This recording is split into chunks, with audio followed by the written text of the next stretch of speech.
Hello అండి. అందరికీ నమస్కారం. నేను మీ కట్టా కార్తీక్. యమన దేశంలో ఇరక్కపోయినటువంటి కేరళకి సంబంధించినటువంటి నర్సు నిమిషప్రియ ఉరి ఆగుతుందా లేదా?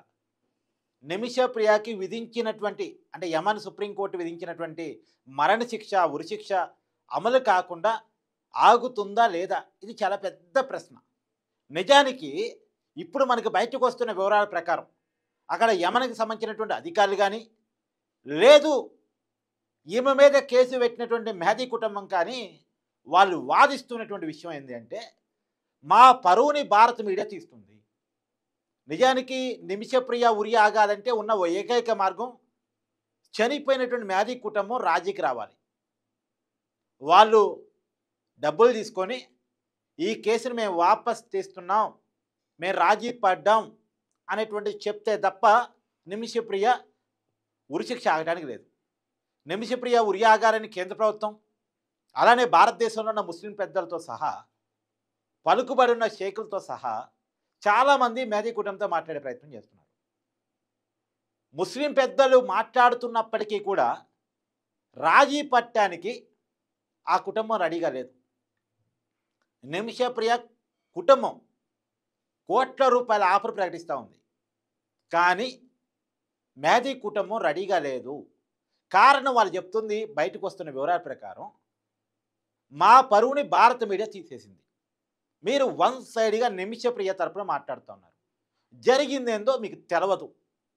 తెలవకుండా కథనాలు ప్రచారం చేసి నిమిషప్రియకి సానుభూతిని క్రియేట్ చేసి మెహదీని ఒక విలన్‌గా చిత్రీకరిస్తున్నారు. ఒకవైపు విలన్‌గా చిత్రీకరిస్తూ ఇంకొక వైపు రాజీ కంటే మేమెందుకు ఒప్పుకుంటాం అనేటువంటిది మెహదీ కుటుంబం నుంచి వేడుపడుతున్నట్టుగా తెలుస్తూ ఉంది. యమన్ అధికారుల నుంచి కూడా అదే వర్షన్ వస్తున్నట్టు తెలుస్తూ ఉంది. నిజానికి ఇప్పుడు మనం నిమిషప్రియ తరపున అనేక వీడియోలు చేశాం. ఆమె కేరళకు సంబంధించిన నర్స్ అని, కేవలం చర్చి ఇచ్చినటువంటి సాయంతో చదువుకుందని, బతుకు తెరువు కోసం పశ్చిమాసియాలోని యమన్ వెళ్ళిందని, అక్కడ నర్స్‌గా గవర్నమెంట్ హాస్పిటల్‌లో జాయిన్ అయిందని, జాయిన్ అయిన తర్వాత 2008లో వెళ్ళింది, 2011లో తిరిగి వచ్చింది. ఇక్కడ పెద్దలు చూసినటువంటి పెళ్లి చేసుకుంది. జోసెఫ్ అనేటువంటి భర్త అనుకున్నారు. పెద్దలు చూసిన పెళ్లి ఆమె చేసుకుంది. చేసుకున్న తర్వాత భర్తతో కలిసి మరొకసారి యమన్ వెళ్ళింది. తర్వాత 2014లో వీళ్ళ కూతురు కూడా పుట్టారు. అదే అంతకుముందే పుట్టారు. తర్వాత భర్తకి మాత్రం అక్కడ ఉద్యోగం రాలేదు.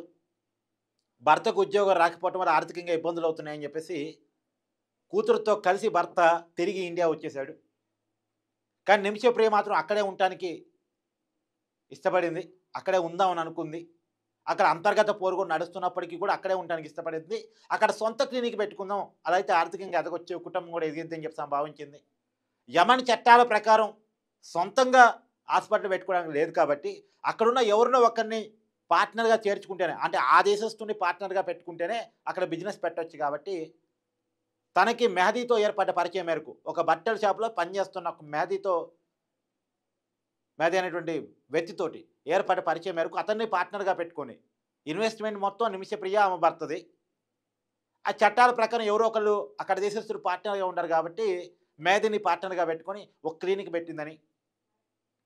అయితే మెహదీ ఈ నిమిషప్రియని తన భార్యగా భావించి అక్కడ లోకల్ వాళ్ళకి ప్రచారం చేయటం, ఈమెను వేధించటం, ఆ క్లినిక్ లాభంలోకి రాగానే డబ్బులు మొత్తం గుంజేసుకోవటం, ప్రశ్నించినందుకు ఈమె పాస్‌పోర్ట్ కూడా లాగేసుకొని ఈమెను చిత్రవదలకు గురి చేయటం ఫలితంగా ఆప్షన్ లేని పరిస్థితులు అక్కడ అధికారుల దగ్గర కేసులు పెట్టినా నిమిషప్రియకి న్యాయం జరగకపోవడం ఫలితంగా ఆప్షన్ లేక ఒకసారి మత్తుమందు ఇచ్చేటువంటి ప్రయత్నం ఈమె చేసిందని, ఆ మత్తుమందు డోస్ పెరిగి మెహదీ చనిపోయాడని, చనిపోయిన తర్వాత ఏం చేయాలో తెలియక తన స్నేహితురాలతో కలిసి బాడీని ముక్కలు చేసి వాటర్ ట్యాంక్‌లో పడేసిందని, అది బయటకు పొక్కటం వల్ల పారిపోయి వస్తుంటే సౌదీ అరేబియా బోర్డర్‌లో నిమిషప్రియని యమన్ పోలీసులు పట్టుకున్నారు, యమన్ అధికారులు పట్టుకున్నారు అనేటువంటి సమాచారాన్ని ఇప్పటివరకు భారత మీడియా చెప్తూ వచ్చింది. ఇది నిమిషప్రియ వర్షన్. నిజానికి నిమిషప్రియ కుటుంబ సభ్యుల వర్షన్.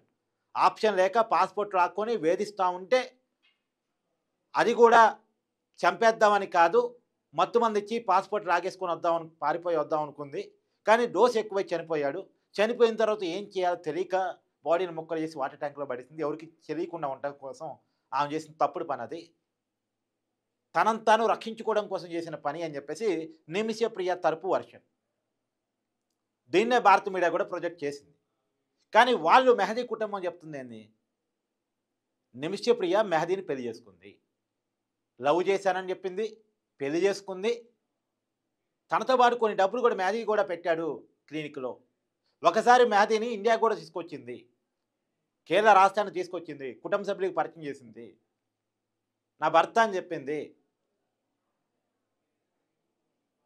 అక్కడ భర్తగా అతను ఉంచుకుంది. జోసెఫ్తో విడాకులు ఇవ్వకుండానే అక్కడ మెహదీని వివాహం ఆడింది. జోసెఫ్తో జరిగినటువంటి వివాహాన్ని అక్కడ దాచిపెట్టింది. రెండోది ఆమె 10th క్లాస్ ఫెయిల్ కాబట్టి అక్కడ నర్సింగ్ చదువుకోవడానికి భారతదేశంలో అవకాశం లేక యమన్ వచ్చేసి అక్కడ చదువుకొని అక్కడ నర్సింగ్ కోర్స్ కంప్లీట్ చేయకుండానే నర్సుగా చలామణి. సొంత క్లినిక్ పెట్టింది. ఇది కావాలనే మెహదీని చంపేసింది అనేది మెహదీ కుటుంబ సభ్యుల వర్షన్. అంటే క్వాలిఫికేషన్ లేకపోయినా నర్స్ అయింది, క్లినిక్ పెట్టింది,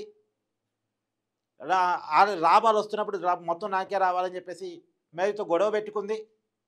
కావాలని కుట్రపూరితంగా మెహదీని చంపేసి ముక్కలు చేసేసి ఒక ప్లాంట్గా వాటర్ ట్యాంక్లో ఆ ముక్కలన్నీ పోసేసి పారిపోయి వస్తూ ఉంటే యమన్ పోలీసులు పట్టుకున్నారు. ఒకటి క్వాలిఫికేషన్ లేకుండా నర్స్ కావటం, మెహదీతో డబ్బులు పెట్టేయటం, పెళ్లి చేసుకోవటం, అంటే అసలు భర్త ఉన్నాడన్న విషయం దాచేసి మెహదీతో పెళ్లి చేసుకోవటం, మెహదీ దగ్గర మొత్తం లాభాలు మొత్తం తనకే కావాలి, డబ్బులు మొత్తం తనకే కావాలనే ఉద్దేశంతో మెహదీని అడ్డు తొలగించుకోవడానికి చంపేయటం, చంపేసిన తర్వాత ముక్కలు చేసి వాటర్ ట్యాంకులో పడేయటం, ఎవరికి తెలియకుండా పారిపోయి వచ్చే ప్రయత్నం చేయటం. ఇవన్నీ నేరాలు. ఇవన్నీ మీకు కనపట్లేదా? ఆ అమ్మాయి ఒక నేర ప్రవృత్తి కలిగిన అమ్మాయి, డబ్బుల కోసం తెగించినటువంటి అమ్మాయి, విలువలు లేవు అమ్మాయికి. అలాంటి వ్యక్తిని ఉరిదీస్తూ ఉంటే మీరు ఎందుకు అడ్డు చెప్తా ఉన్నారు? ఎందుకు డబ్బుల ద్వారా బాతో రాజీ కుదుర్చుకునే ప్రయత్నం చేస్తూ ఉన్నారు? ఒకవైపు వన్ సైడ్గా నిమిషప్రియ తరపున వర్షం చెప్తూ భారత మీడియా ప్రొజెక్ట్ చేస్తూ, ఇంకొక వైపు రాజీ కావాలంటే మేము ఎందుకు రాజీకి వస్తాం?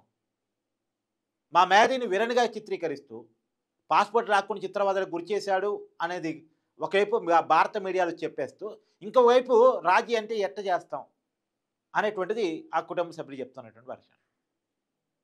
ఏది ఏమైనా ఈ కేసుని ఒక రకంగా రాజీ కుదిరిచేసి నిమిషప్రియని ఉరి తీయకుండా ఆపి ఆమెను భారతదేశం తీసుకురావటం అనేది ఒక తలగమించిన భారంగానే కనపడుతుంది ముస్లిం పెద్దలకు కూడా.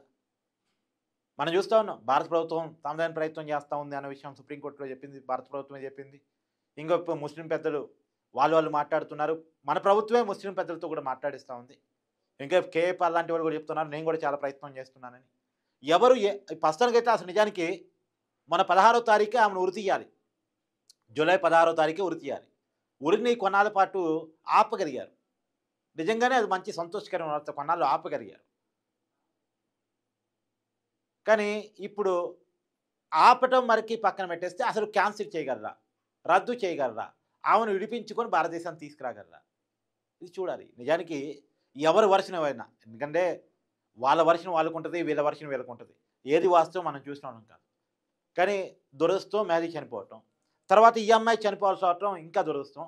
కాబట్టి ఏది ఏమైనా తప్పు ఎక్కడో చోట జరిగిపోయింది. కాబట్టి ఈ అమ్మాయి ఆల్రెడీ గత కొన్నాళ్ళుగా ఈ అమ్మాయికి సంబంధించిన జైల్లో గడుపుతుంది. కాబట్టి ఆ పనిష్మెంట్ ఆ అమ్మాయి కొంత అనుభవించింది. కాబట్టి ఆ అమ్మాయిని వదిలేస్తే భారతదేశానికి వచ్చి తన బతికేదో తను బతుకోగలదు అనే కారణం చేత మానవతా దృక్పథంతో, మానవతా కోణంతో, ఎందుకంటే భర్త ఉన్నారు, పెళ్ళి ఉంది, అంటే ఆడపిల్లి ఉంది. కాబట్టి ఆ అమ్మాయిని కొద్దిగా మానవతా దృక్పథంతో వదిలేస్తే మంచిది అనేటువంటిది నాకున్నటువంటి అభిప్రాయం. మీ అభిప్రాయాన్ని కూడా దయచేసి కామెంట్ చేయండి.